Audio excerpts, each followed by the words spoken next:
میں یہاں قدیم چابیاں لینے کے لیے نہیں، مقدس نقشہ حاصل کرنے کے لیے آیا تھا۔ قاسم کی بات مکمل نہ ہوئی تھی کہ مقدس بزرگ مسکرا دیا اور بولا، مقدس نقشہ میرے پاس پہنچ چکا ہے، میں وہ بھی تمہارے حوالے کر دوں گا۔ تم اب زیادہ دیر نہ کرو اور جانے کی تیاری کرو، لیکن روانہ ہونے سے پہلے میں اپنے چند الفاظ کا تمہیں گواہ بنانا چاہتا ہوں۔ قاسم کے لیے مقدس بزرگ کی ہر بات ششت کر دینے والی ثابت ہو رہی تھی۔ وہ ہمایتاً گوش ہو گیا اور مقدس بزرگ کے مخصوص الفاظ سننے لگا۔ مقدس بیت الموس کہہ رہا تھا، اے میرے پروردگار، میں گواہی دیتا ہوں کہ میں تیرے سوا کسی اور کو اللہ نہیں سمجھتا، اور محمد الرسول اللہ صلی اللہ علیہ وسلم کو تیرا بندہ اور رسول سمجھتا ہوں۔ قاسم کی آنکھیں حیرت سے پھٹی جا رہی تھیں۔ مقدس بیت الموس ایک طرح سے کلمہ شہادت پڑھ رہا تھا، یہ اس کے مسلمان ہونے کا ثبوت تھا۔ مقدس بزرگ گواہی کے الفاظ مکمل کرنے کے بعد منہ ہی منہ میں کچھ بڑبڑانے لگا۔ اس کا چہرہ قبلہ رخ تھا اور آنکھیں بند تھیں۔ کئی لمحات گزر گئے۔ قاسم اپنی جگہ پر بیٹھا اسے دیکھتا رہا، اور پھر کافی دیر کے بعد مقدس بیت الموس نے آنکھیں کھولیں اور قاسم کو دیکھ کر مسکرا دیا۔ قاسم نے کچھ کہنا چاہا، لیکن مقدس بیت الموس نے اسے ہونٹوں پر انگلی رکھ کر اشارے سے منع کر دیا اور پھر اپنی جگہ سے اٹھا۔ بیت الموس نے لکڑی کا صندوق کھول کر اس میں سے ایک بھاری بھرکم پوٹلی نکالی اور قاسم کی طرف بڑھاتے ہوئے کہا، یہ قسطنطنیہ کی چابیاں ہیں۔ گزشتہ 850 سال سے یہ چابیاں ایک حجازی عرب نوجوان کے انتظار میں اس صندوق کے اندر رکھی ہیں۔ انہیں قیصر روم ہرقل نے اپنی موت سے پہلے اس صندوق میں منتقل کیا تھا۔ اس بات سے سب بے خبر ہیں، یہاں تک کہ قسطنطنیہ کا کوئی شہنشاہ ان کا راز نہیں پا سکا۔ ان میں فصیل شہر کی قدیم تہخانوں کے علاوہ شاہی محل کے گمنام تہخانوں کی چابیاں بھی ہیں۔ ان مقامات پر قدیم روما کے دیو مالائی خزانے رکھے ہیں، جن کے اصل مالک تم اور تمہارا اصل لشکر ہے۔ قاسم گمسم مقدس بیت الموس کی ایک ایک بات سن رہا تھا۔ قیصر روم ہرقل کا ذکر سن کر وہ چونکا۔ یہ روم کا وہی شہنشاہ تھا جسے رسول کریم صلی اللہ علیہ وسلم نے ایک مکتوب مبارک ارسال فرمایا تھا۔ ہرقل نے ایران کے شہنشاہ کسریٰ خسرو پرویز کے مقابلے میں رسالت مآب صلی اللہ علیہ وسلم کے مکتوب اور ایلچی کا احترام کیا تھا، جبکہ خسرو پرویز ناہنجہار نے خبث باطن کا ثبوت دیا اور رسالت مآب صلی اللہ علیہ وسلم کا مکتوب مبارک بے دردی سے چاک کر دیا تھا۔ بوڑھا بیت الموس اس وقت ہرقل کی بات کر رہا تھا۔ قاسم وجد کے عالم میں مقدس بیت الموس کی باتیں سن رہا تھا۔ مقدس بیت الموس نے قاسم کو شیر کی کھال پر بنا مقدس نقشہ بھی دے دیا۔ یہ نقشہ قدیم فصیل شہر کے مضبوط قلعوں اور خشکی کے راستے پر بنی 3 قدیم فصیلوں کا نقشہ تھا۔ اس نقشے میں ان برجوں اور دروازوں کی نشاندہی کی گئی تھی جو 1000 سال پرانے تھے۔ قدیم فصیل جو اب باہر سے پتھر کی بنی ہوئی دکھائی دیتی تھی، بعض جگہوں سے ابھی تک 1000 سال پرانی تھی اور اندر سے کچی مٹی سے بنی ہوئی تھی۔ نقشے میں سینٹ رومانس کا دروازہ اور اس کے برج بھی دکھائے گئے تھے۔ اس دروازے کے ایک برج کی عمر بھی 500 سال سے زیادہ تھی۔ شہنشاہ قسطنطین نے اگرچہ فصیل کی مرمت کا کام خاصا تسلی بخش کر لیا تھا، لیکن بہت سی جگہیں ایسی تھیں جن کے خستہ ہونے کی اسے خبر نہ تھی، اور یہ وہی جگہیں تھیں جو باہر سے بھاری پتھروں لیکن اندر سے بھربھری مٹی کی بنی ہوئی تھیں۔ خشکی کی جانب جہاں سینٹ رومانس کا دروازہ تھا، شہر کی فصیل صرف ایک نہ تھی، بلکہ ایک بعد دیگرے 3 فصیلیں مختلف فاصلوں پر واقع تھیں۔ اندر کی 2 فصیلیں بہت موٹی تھیں اور ان میں 170 فٹ کے فاصلے سے مضبوط برج بنے ہوئے تھے۔ ہر 2 فصیلوں کے درمیان 60 فٹ کا فاصلہ تھا۔ باہر کی جانب دوسری اور تیسری فصیل کے بیچوں بیچ 60 فٹ چوڑی ایک خندق تھی اور اس خندق کی گہرائی پورے 100 فٹ تھی۔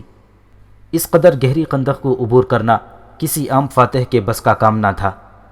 یہ تینوں فصیلیں 900 سال پہلے شہنشاہ تھیوڈوسیس ثانی نے تعمیر کروائی تھیں، اور اب تک 21 محاصروں میں قسطنطنیہ کو دشمن کے قدموں سے محفوظ رکھ چکی تھیں۔ پورے قسطنطنیہ کے گرد مکمل فصیل کا قطع دائرہ 14 میل سے زیادہ لمبا تھا۔ مقدس نقشے میں قدیم بازنطینی زبان استعمال کی گئی تھی، لہٰذا بوڑھے بیطلموس نے قاسم کو مقدس نقشہ تفصیل کے ساتھ سمجھا دیا۔ قاسم نے چرمی نقشہ طے کر کے ایک مضبوط ڈوری کے ذریعے اپنی سینے کے ساتھ باندھ دیا اور اوپر اپنا بھاری فوجی لباس پہن لیا۔ خزانے کی چابیوں والی پوٹلی، جسے مقدس بیطلموس نے قسطنطنیہ کی چابیاں قرار دیا تھا، قاسم نے اپنے لباس کے اندر کمر کے ساتھ مضبوطی سے باندھ لی۔ اب قاسم جانے کے لیے تیار تھا۔ بوڑھے بیطلموس نے اسے انتہائی شفقت بھری دعاؤں کے ساتھ رخصت کیا۔ قاسم تیزی سے غلطہ کے مینار کی سیڑھیاں اترنے لگا۔ جس وقت قاسم برج غلطہ کی سب سے نچلی منزل سے باہر آیا تو وہ دیکھ کر حیران رہ گیا کہ سپیدہ سحر نمودار ہو رہا ہے۔ قاسم کا گھوڑا قاسم کو دیکھ کر ہنہنانے لگا۔ یہ صبح کا وقت تھا اور پرندے بیدار ہو چکے تھے۔ اب قاسم کی منزل سلطانی لشکر تھا اور قاسم کے راستے کی کوئی رکاوٹ نہ تھی۔